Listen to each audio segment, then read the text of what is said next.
Hello, beauties. It's me. I'm just tuning in to talk about songwriting and song structure, mostly in response to Angela's question around structure and why bridges and choruses and whatnot are beneficial. And so I'm going to just riff on these kinds of themes and see what comes out. And I've also got some notes that I might pick up as well, things that I want to speak to.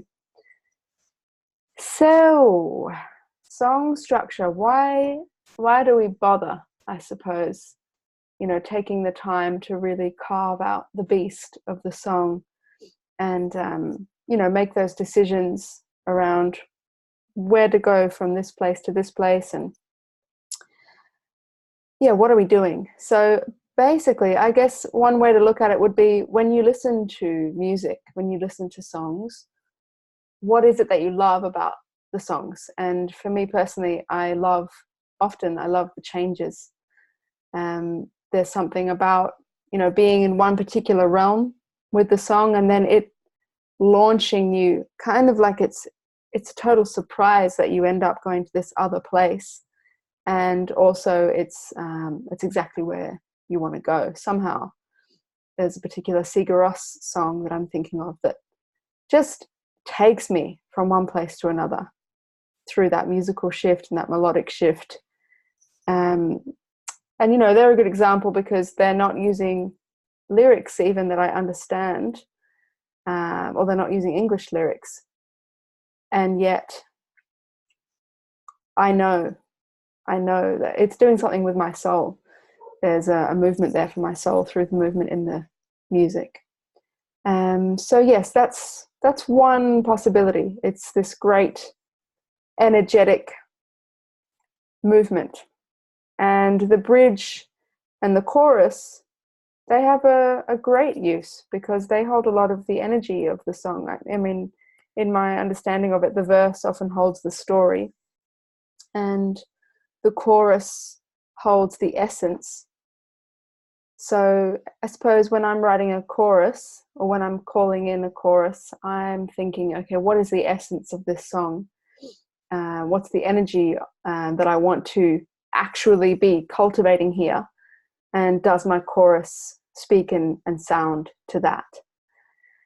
Then with the bridge, so the bridge being this kind of, this moment in the song that happens maybe 3/4 of the way through, a sudden change in the music, and an opportunity for just something totally fresh.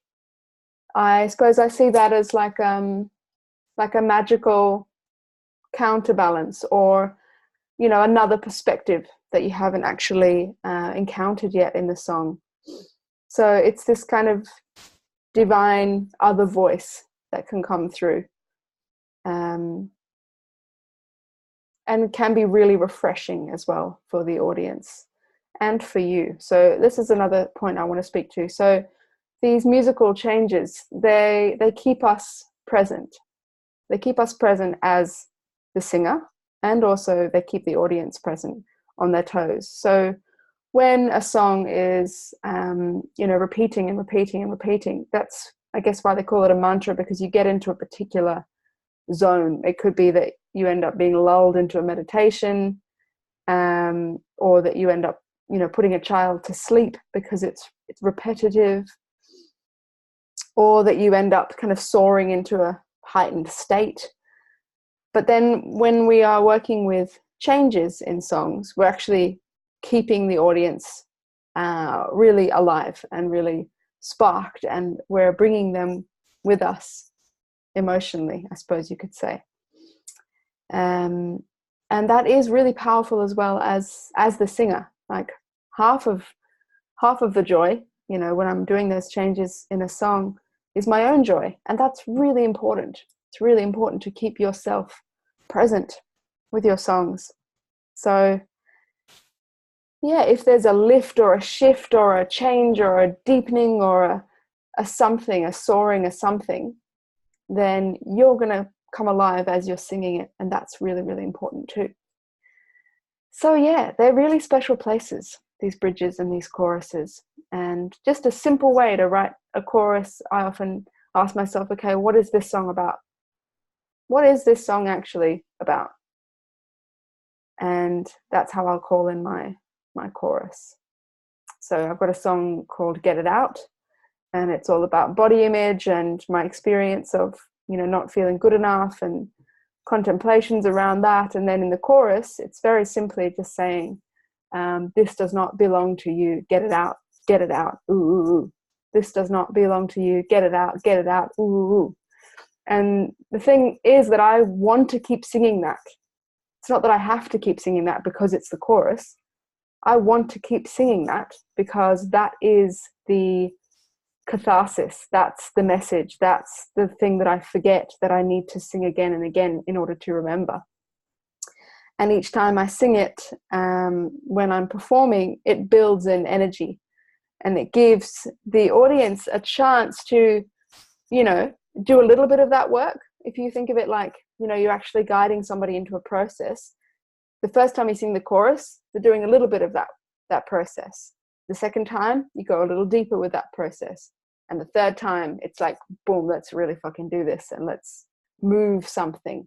So that's the way I look at it. And then, if a chorus is celebratory, you could also look at it in that way and say, okay, the first time we're just opening to that celebration. The second time it comes around, it's like, yeah, fuck yeah, let's really be in that energy. And the third time it's like, okay, let's all be in this and let's all sing it together and let's fully be in the celebration. So it's kind of, recognizing that we're prepping the audiences into different states. We're moving audiences into different states. And that's, I see, the kind of the secret purpose of the song structure. And yet, this all happens largely intuitively as you're creating. And it comes down to the fact that when the song is moving you, and that's going to be a huge indicator of whether it's going to move anybody else. I have a dear friend who I haven't mentioned yet called Robert Davidson, and the way he works as a composer is that he says a song is never finished unless it's made him cry at least once as he's writing and composing. So he needs to be moved by his own music in order to be able to move anybody else with it, whether that's the cry of the beauty or the cry of the sorrow or anything else in between. Doesn't matter, but yeah, he needs to move himself with his songs, which I love.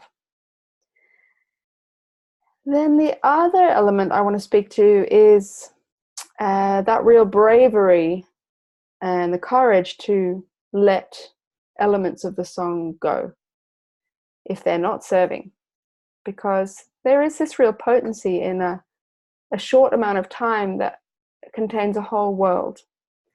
And there's a song of mine called Olivia, which was on my first EP, that a lot of people love.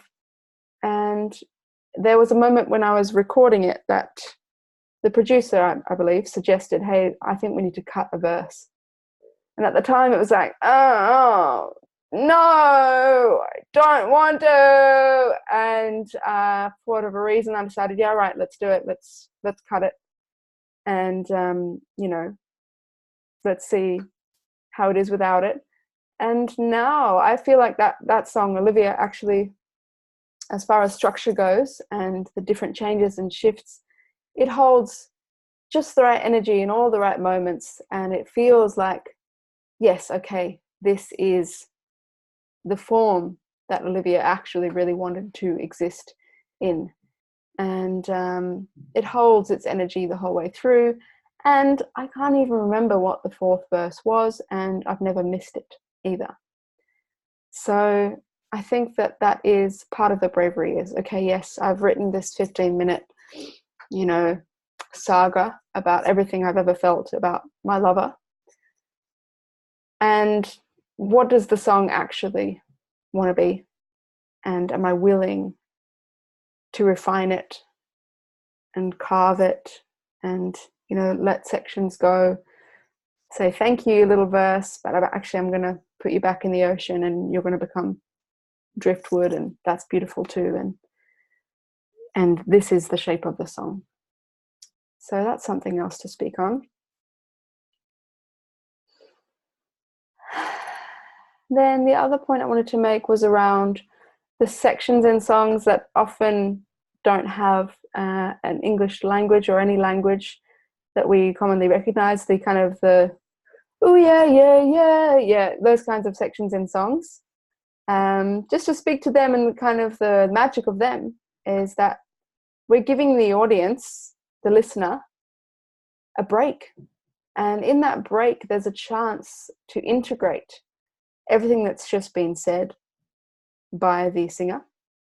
Because there's lots of information in songs, you know, so you speak, you speak, you speak, you say, you say, you say, tell a story. And then in those moments where it's an instrumental or it's a vocal ditty or a vocal, you know, exploration with harmonies or whatever, it's a chance for the listener to go, oh, and actually just take it all in and make space to be able to hear some more.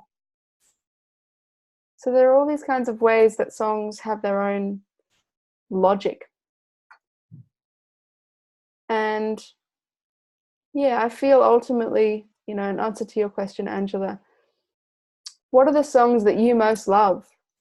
If you had, you know, 10 songs that you could listen to for the rest of your life, and that was it, what would they be? And why? And why do you adore them? And I know for me personally, it's because I fucking love the shifts and the changes in songs. I love being delivered by the song or by the singer into those different realms across the course of a few minutes, a couple of minutes. It's an incredible gift. And then occasionally there is a song that does stay in mostly the same realm, and it's this kind of beautiful, you know, deep drone space. Anoni is an amazing artist. Anthony and the Johnsons then renamed as Anoni, and they have a song about Obama, and it's just this deep churning, you know, kind of very guttural, soulful space. And I don't need it to have any particular shape or structure. I just want to be in that space. So if you're opening us to a space, great. Just hold that realm. There's no pressure to have a chorus or have a bridge or any of that stuff, or have an introduction, you know, instrumentally. You can really do whatever you like, but they will just have a different impact on the listener. Is there anything else I wanted to say? Yes. So there's another great piece around the marriage, the union, the matching of this is the right sound for the content that I'm singing. And Jeff Buckley speaks about this, and sometimes you just get it really right. And ultimately that's when the song is right and the song is finished, is when the melody and the instrumental and the lyrics fit what you are singing about. And that's when you've written a really great song that you're going to love for a really long time or forever. Is because, yeah, this really marries well. What I'm saying feels like how it sounds. What I'm singing about is married to the sound of this song. And I think instinctually we do know what that means. So, you know, if you're singing about longing for something, longing for home, can you feel the longing in the sound of the instrumentation, or in the melodies and the way the melodies carry you? If you're singing about feeling really amazing in the summertime and the beautiful energy of summertime, does the song sound like summertime? And I guess in this way we're kind of crossing over senses, and it's that beautiful poetic realm. And it's also just really practical, you know. What is this about? And does it sound like what it's about? So, you know, if you listen to an epic song in another language, you know, some great you know, Hebrew singers or yeah, singers from around this beautiful earth, and you can just hear, you can hear in it what it is about, and you can relate because they are singing it in a way that matches what they're singing about. And that's another beautiful invitation. If you had an audience of people who didn't speak English, would they be able to sense what you're singing about? And that's like quite a high level. I don't think I've personally really even considered that in the way that I write songs thus far. But that would be beautiful. If you weren't relying on people cognitively knowing what you're singing about because they know the language, does it feel like what it's about? Yeah. Anything else?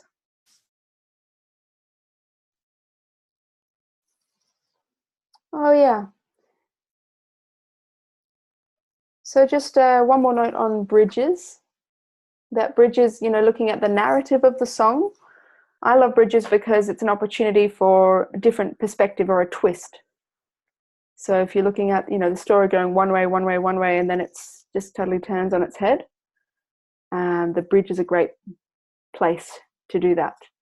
And then also choruses. So part of the structure can be subtle differences in the lyrics. So the chorus is one thing the first time, a slightly different thing the second time, and then it's shifted again the third time. So the chorus itself can have transition in it as well. So yeah, that's how I look at songs. I look at them as places or spaces where we can map out transitions. And in that sense, it is really useful to look at a song as like a spell. Like it actually has its own energy in it, and it moves you from one place to another. It casts a certain energy into the world, or it creates a world that you then get to share with others in this kind of celebratory space or this mantra space. And